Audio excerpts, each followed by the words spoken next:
real. Field goal percentage, though, Giannis well over 50. Rebounding, advantage Giannis. Assists, also advantage Giannis. But Pascal Siakam has been very consistent this season. Yeah, this has been a big-time jump in Pascal Siakam's game. And part of the reason why Toronto is playing so well this season, he has made one of the biggest jumps, I think, in NBA history. When you look at the fact, a couple of seasons ago, this guy was in the G League. Yeah. He went from being in the G League to being a rotational player to being a key component of a championship team to being the man.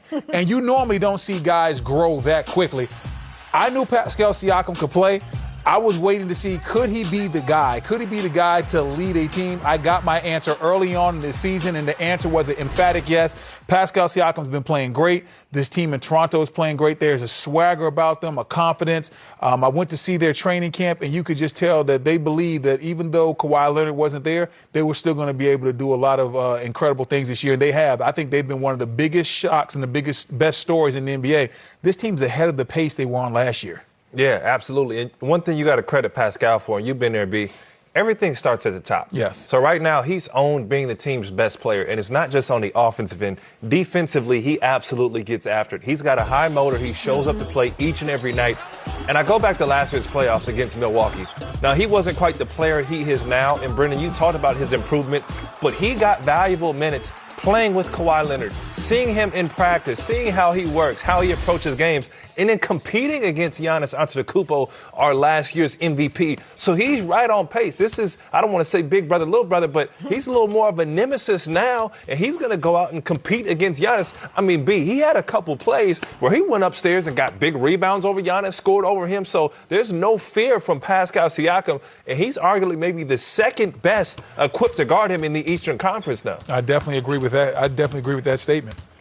They've won 17 of 19, the Toronto Raptors have. They've got a fight ahead of them tonight in the Milwaukee Bucks. The Bucks have only lost 8 games this entire season. But here's something that might be an advantage for Toronto. It's their second out of a back-to-back for the Bucks, third game in 4 days. Right.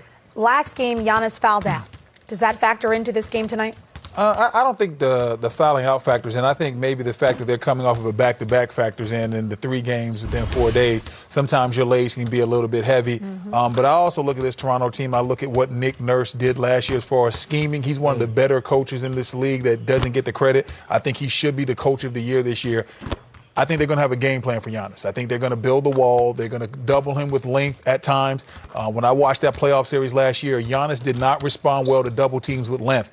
When he was double teamed with guys like when Serge Ibaka and those tall guys versus came a guard, down, right? Opposed to a guard, those passes that he threw to the opposite side of the court were hang time passes that allowed the defense to get there. So I want to see what Giannis is going to do tonight. It's going to be a very interesting matchup. But this Toronto team, like you said, has no fear. They have confidence. They believe that they match up very well with the Milwaukee Bucks. You know, it's interesting. We got to keep looking back to that playoff series.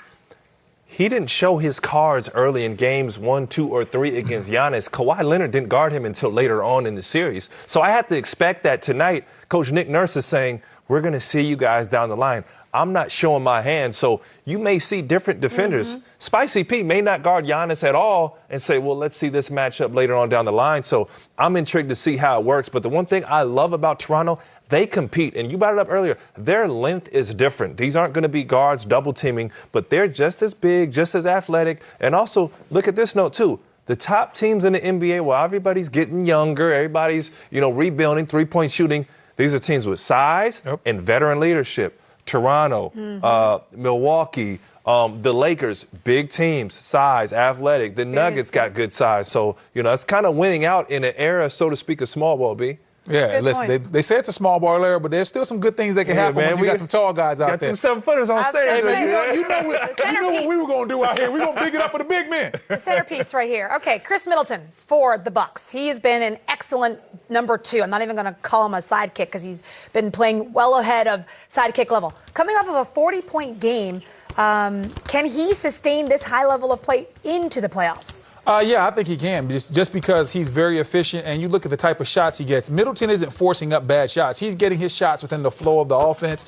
Giannis creates a problem. He's able to get his shots off of double teams. At the same time, he gets shots in transition. This team is excellent in transition, and they play great team basketball. Every once in a while, he takes it upon himself to go out there and get it himself, but I think Middleton can keep this up because when you look at a guy that scores as well as he does, they take a couple of bad shots every now and then. That's not really what he does.